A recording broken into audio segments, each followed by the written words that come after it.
In today's video, we will discuss top 10 films of Alexandra Daddario only for boys. Babe, you have nothing to be scared of, I promise. At number 1, we have Burying the Ex. Yeah, Are you doing anything, like right now? Daddario plays the role of Olivia in this film, who plays the dream girl of the main character named Max. This boy has a troubled past as his ex-girlfriend who died in a car accident comes back to haunt his new relationship. He thought it was bad when she moved in, but things only grow worse after her reappearance as a member of the undead. Your girlfriend is so hot. Who does her makeup? At number 2, we have Baywatch. Are you following me? I was actually just going to ask you the same thing. Okay, you're hot.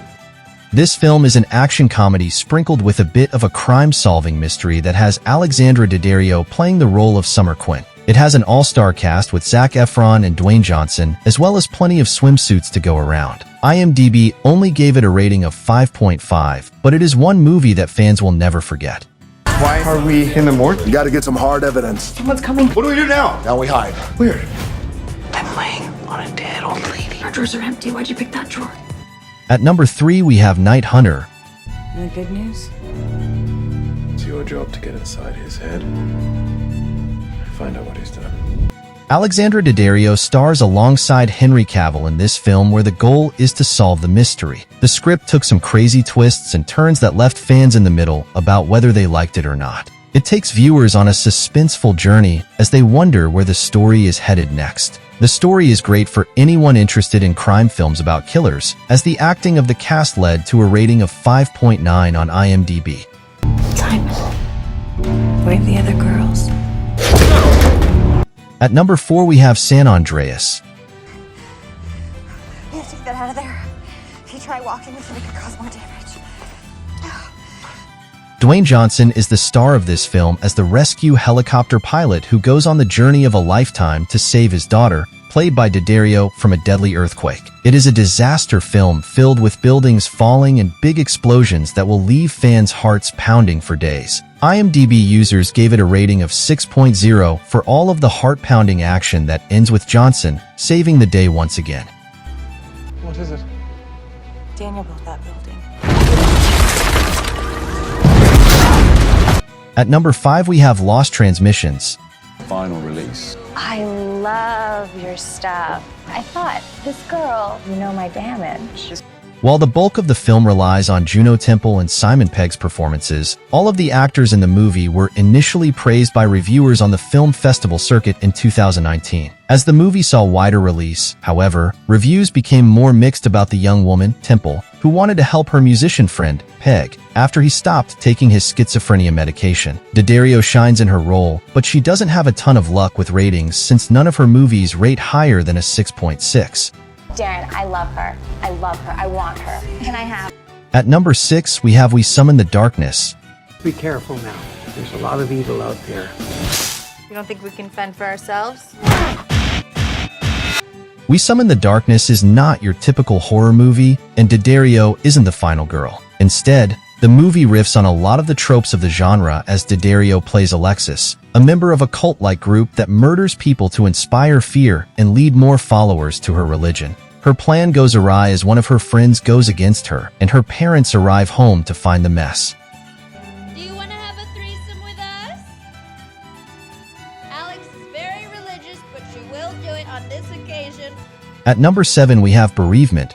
Can come along and in the blink of an eye just destroy everything. Another horror movie from Daddario's resume, Bereavement is actually a prequel film. It tells the story of a boy who grows up to be the villain of Malevolence. Daddario stars as a young woman who moves to a small town and becomes the target of a killer. Daddario brings real life to the role, though fans of the original movie will already know her fate.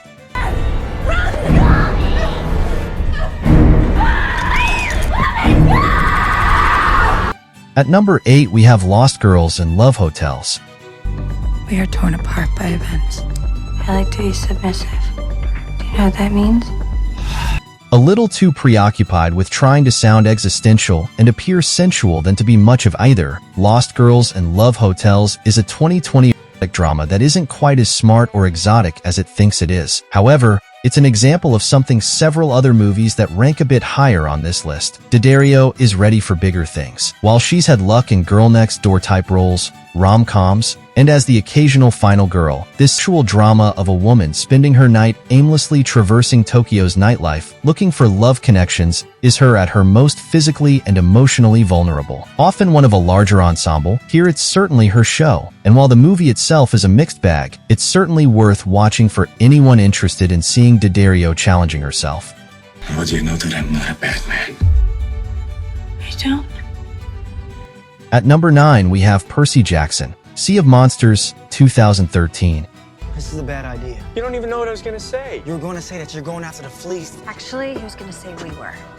The second installment of the Percy Jackson series was given a rating of 5.8 on IMDb. Annabeth was played by Daddario, and she is the daughter of Athena who assists Percy on his mission to save the camp. It is full of mythological happenings and a quest to find the Golden Fleece. Daddario's acting brings this fantastical world to life as she turns into the daughter of Athena that fans knew she could be.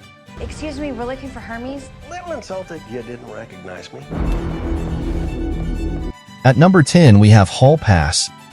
Hey, Mr. Mills. I thought you were down at the Cape with me. The in-laws took the kids for the weekend, so I came home a couple days early. Daddario plays a supporting role in this film as the babysitter of Rick's children. The premise of the movie is that two men are given a free pass from their wives for an entire week. It turns into a tumultuous tale as these two men find themselves in a heap of trouble as one thing leads to another. You and me, buddy, for the next 6 days. Let me log out. Okay, you log out. I'm gonna try to nail the receptionist. That's all for today. Do let us know if we missed something.